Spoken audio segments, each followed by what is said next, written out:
I think the most important part of your golf game is your short game.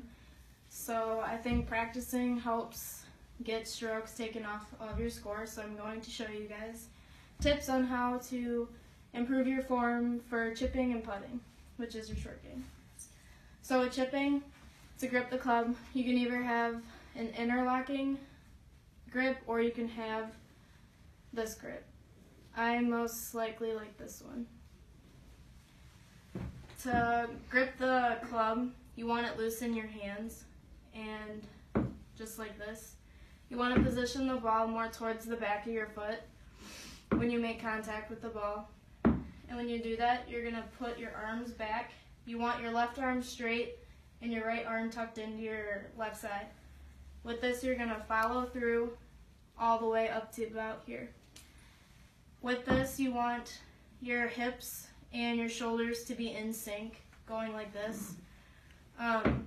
Most mistakes that happen with chipping is people get too swingy with their hips instead of rotating them with their shoulders. Another mistake that most people make is they don't follow through all the way and they just stop right here. This can lead to like chunking the ball or even missing the ball.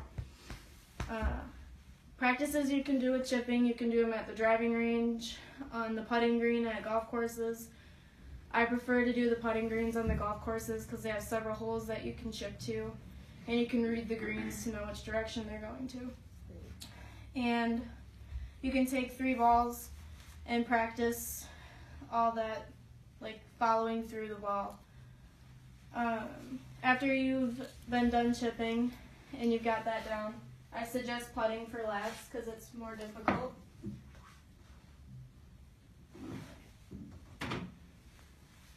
With the putter, it's the same grip that you have with chipping. And instead of having the ball further back, you want it more towards the middle. And you're going to do the same thing except you're not using your hips. Most people, when they make a mistake, they're using their hips with putting. You don't want to do that because then you can't find how much power you actually need to put into the ball. Another mistake people do is they like to go back and then stop at the ball. That can lead to missing the ball or screwing up your putt.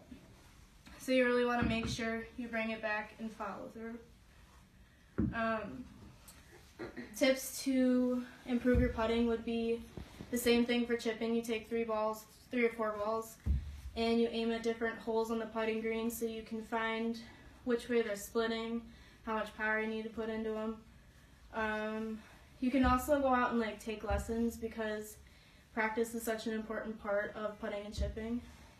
And they have many like little tips that you can have for all the mistakes that you're making, which I feel is important. I hope you guys learned how to improve your short game by chipping and putting.